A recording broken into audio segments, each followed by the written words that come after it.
as a nation, we all have a long way to go. But my point is that Boston has a unique form of racism that is insidious, that keeps Black people down. And it does begin with education. So do we tell the true history of Faneuil Hall? Do we tell the true history of the monuments that we pass each and every day that celebrate, those who were slaveholders, those who did not represent democracy? We have to teach our children the truth about history and what happened, not only in the city of Boston, but all over this country. And we have not done that. And that's the problem. Are you going back to school tomorrow? No way.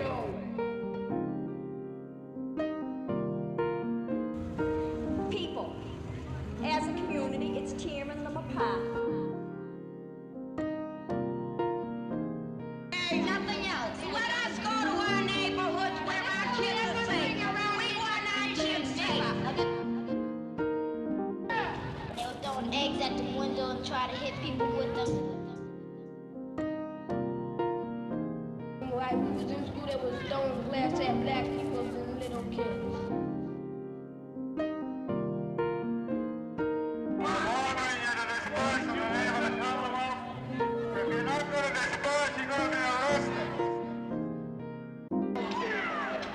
I think it's gonna be all right if everybody come and stop being scared, because shoot, I don't think there's nothing to be scared of.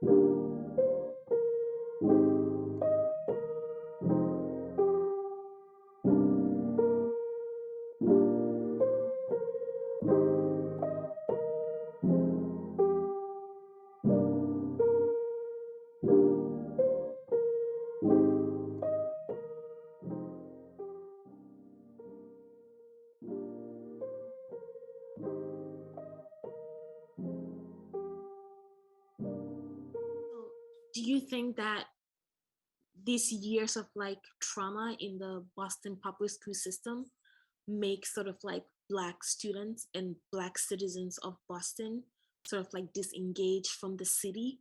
So like, how engaged can you be if your education treated you, in a discriminatory way and made you feel like you were not part of the city? So I'm thinking about like the city council and like city government, and how there's almost like a skewed representation of like Black Bostonians in the government system of Boston.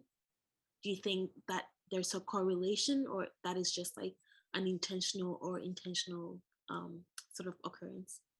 Well, we talk about systemic and structural racism, which means that there are rules, laws, policies, and practices that obstruct the Black individuals, whether they're a citizen or student, from being able to access equitable services and support. And so on the one hand, structural racism, it doesn't matter who is part of that bureaucracy. If you have to, for example, if you have discipline, you know that Black males are disciplined at a higher rate than anyone else. They're expelled, suspended from school. So school becomes a trauma infused experience.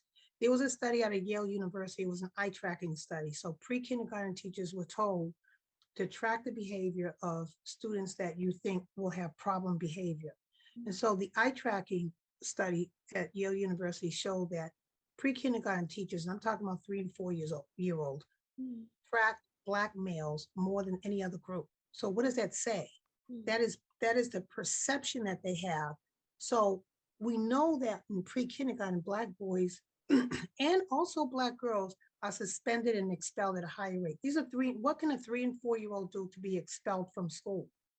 And so Brian Stevenson, who wrote Just Mercy, he talked about how 3 and 4 year olds go into schools with the trauma of a vet from war.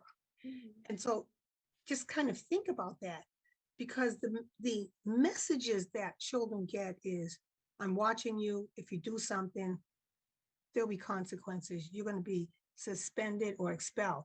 We look at the behavior of white students, that same behavior in a Black student is cause for discipline. And so why is that? And so this is the kind of conversation that we need to have.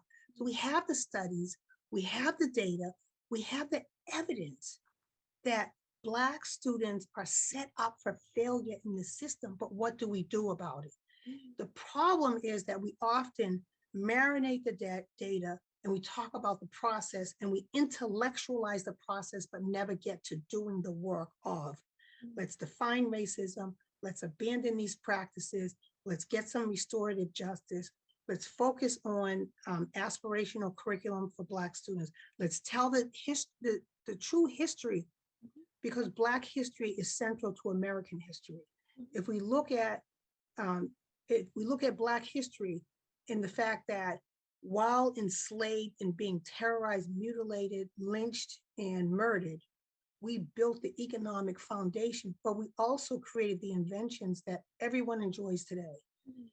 Anything that you can think of, a Black man invented it. Shoes, bed, engines, light bulb, blood plasma, the list goes on and on. Steamboats, helicopters, the list goes on and on. Eli Whitney did not invent the cotton gin. It was a Black man who was working in the cotton fields and was looking for a solution to make his work easier, who invented it. But because we were commoditized as property, we could not take out a patent. So it was the slaveholder who took the genius of what Black folks invented and put their name on that patent, because we were considered just property. So these are the kinds of stories that are not told. I mean, we know that Black Wall Street was designed out of the beauty and the genius of Black teachers who created, who educated students to become doctors, bankers, lawyers, anything you can name, out of nothing during Reconstruction. And so we had 100 Black boarding schools in this country, but at the helm of desegregation, Brown versus Board of Education, 1954, it required the disbanding of all those schools. The Black schools were closed. And so Bell Hooks talks a lot about Black students had to go into the white schools, not with their teachers who were teaching them, foreign languages, about world history, sciences, the arts, you name it. They had to go into the white schools where they were looked upon in a reprehensible way with white teachers. And there was no preparation for these Black students to go into these environments that rejected them, did not reflect them in any positive way. And ever since then, we have not had a cadre of strong Black teachers that we had back in the days during that Reconstruction era, where Black folks, despite laws that prohibited teaching Black children to read, were taught by Black educators in any way that they could. And schools were opened by bake sales, you name it. So if you look at the beauty, the resilience, the fierce determination, the history of Black folks who prioritized education, even during enslavement and beyond, it is reprehensible to hear from white administrators who say, oh, Black students, the parents are just not concerned. And so we have these racist tropes about Black communities and our lack of focus or priority on education, which is absolutely untrue. Because I fought for my education. We all fight for this education, even though going into these schools is traumatizing. We're still there because we still have to drive determination and that vision of excellence for ourselves and each other. Yeah. Okay, so I want to ask a question about the environment in Boston. So this past winter, I was in Boston and I walked around Boston Commons and like Haymarket area, and there's like public memorials to like events that happened in the city of Boston or about the history of Boston. You know, Boston is like a very historical city. So I walked down Faneuil Hall and I saw, you know, the memorial to the Holocaust victims. I saw the World War I and World War II memorials, but there isn't like any public memorial to busing and desegregation in Boston. Why is that? Well, first of all, Peter Faneuil was a slaveholder Mm, and a racist. And so it's a problem that we have Faneuil Hall named after a colonizer, a racist in Boston. And so the symbols, the ceremonies, the monuments that you'll see in and around Boston celebrate an era where Black people were at the bottom, and that continues to be perpetuated today. These neighborhoods have been gentrified. When my parents moved here in the 1940s, during the Great Migration from the South, from Mississippi, they lived on Beacon Hill. Beacon Hill was a thriving Black community. It was where former enslaved people lived, because after they did their work, there was this big hill that they had to climb, and white people did not want to have to climb that hill. And so Beacon Hill was a Black neighborhood. And so what you saw is in the early 50s, my parents saved money and bought a 3-family house in Roxbury, which was mostly a Jewish community. You saw the gentrification where Beacon Hill was taken over, a former Black community. Now you see Roxbury taken over. You see all of these neighborhoods where Black people lived in Boston. If you study the history of Boston, the South End was primarily Black. It was a Black neighborhood, and that was taken over. Now, you know, it's migrating into Roxbury, into Dorchester, into Mattapan, and we're being pushed and pushed through redlining and through city charters and decisions that are made by people who do not look like us. We may get into City Hall, but the structure of racism is pivots to white folks who are part of the business community, who are part of the political machinery, who really do the decision-making and control what happens in the city. So yes, Boston is the most vehemently racist city. And when I go to other places and people ask me where I'm from and I say Boston, they say, what? There are Black people in Boston? Because it does have a reputation nationally for being a racist city, but it's also seen as a white city because Boston has been able to whitewash and erase the Black community over and over and over again. And so that's the problem with Boston. You know, I went down south for the first time when I was 12 years old, when my grandfather died. And, you know, I was called the N-word, but what I saw in Mississippi is I saw real Black neighborhoods where there were Black doctors, Black lawyers, real communities, not just neighborhoods here where we live next to each other, where we don't see Black doctors. We don't see someone who owns, you know, big businesses. We see people coming into our neighborhoods running businesses, but in the South, you do have Black communities where there's economic power. And as a nation, we all have a long way to go. But my point is that Boston has a unique form of racism that is insidious, that keeps Black people down. And it does begin with education. So do we tell the true history of Faneuil Hall? Do we tell the true history of the monuments that we pass each and every day that celebrate, you know, those who were slaveholders, those who did not represent democracy?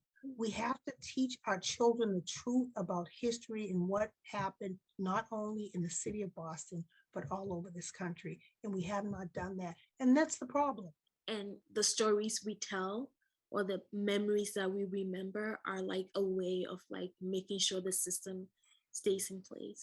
So I think like the lack of like public memorials or public memory about busing or about, you know, race riots in New York or in the North, or, you know, in like the more liberal parts of the country, are a way to sort of like make sure that we don't ever tackle the real history of like Boston and of like America itself.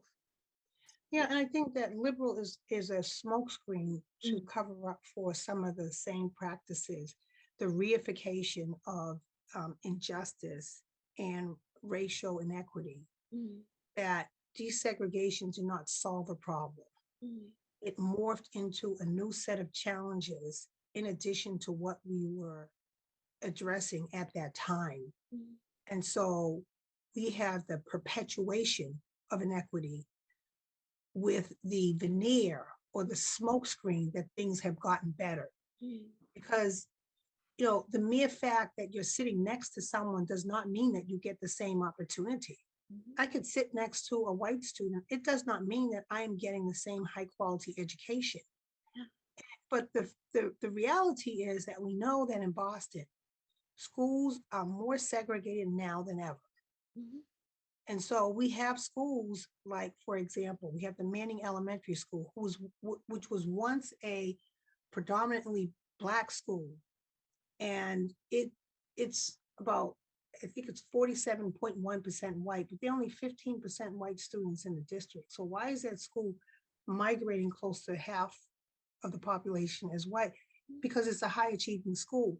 And so you have things like the assignment algorithms that somehow steer white students to one school, but obstruct entry of these high achieving schools to Black students. And so these are patterns. This is not accidental. The assignment algorithms, the graduation rate, the discipline rates, the suspension and expulsion rates, it is not accidental. And there has to be an acknowledgement of the data around race. Like, let's disaggregate the data on Black students and find out the equity. A lot of times we talk about, oh, you know, we want to change this policy and this is how we're going to change it, or this is what we're going to change. But we never ask the question why. Why says it gets to the equity piece, the racism piece. Why do we need to change policies in Boston? Because in my generation, and the next 4 or 5 generations, because it's been a long time since I've been in school, the same thing happens. So why do we have the same thing? Because when I go to school and I come from this community and I come from this demographic group, I'm going to be sent over here where there's not a lot of opportunity. Versus if I am white and I come from this neighborhood, I'm going to immediately be elevated regardless of my performance. And so we need to talk about race as the defining factor of who gets access and who does not. And if we don't talk about that, we can't solve the problem. We never get to why. Why is where we have the drive, the passion, the purpose, the mission, the focus on what needs to change. And if we don't talk about why there's a problem, then we're not going to get to a real solution in terms of how do we solve it, the problem of Black boys suspended over and over. Black girls are now, in some states around the country, suspended at 8 times the rate when compared to their peers. And so why is that? Why is that in the middle of COVID, we have not only the COVID fatigue, but we have the racial stress fatigue as on top of it for Black students. And we know that during COVID, Black students are disciplined more still, and Black teachers are not hired at the rate that they should be, and they are not retained. So we have a 2-track system. We have Black teachers who are struggling to support Black students, dealing with white cultures of white supremacy, systemic racism, facing discrimination, microaggressions themselves, while trying to educate Black students who are also in the same, stress-inducing situation. And so it has to change. There really needs to be a call to action to have a discussion about race, which we have never had. We've never talked about race and racism in Boston Public Schools. And I know that because I know that as a student, I know that as an educator, I know it as an advocate. I'm also a grandmother of a student in Boston Public Schools, so I'm still very much involved as a parent. And, I also had children who graduated from Boston Public School. So I know it over and over again that intergenerationally, as much as we would like to think it has changed, racial discrimination, outright racism is not passe in Boston. It continues to be perpetuated in spite of desegregation. In fact, desegregation, I believe, elevated the conversation so there's more struggle against the intent of desegregation.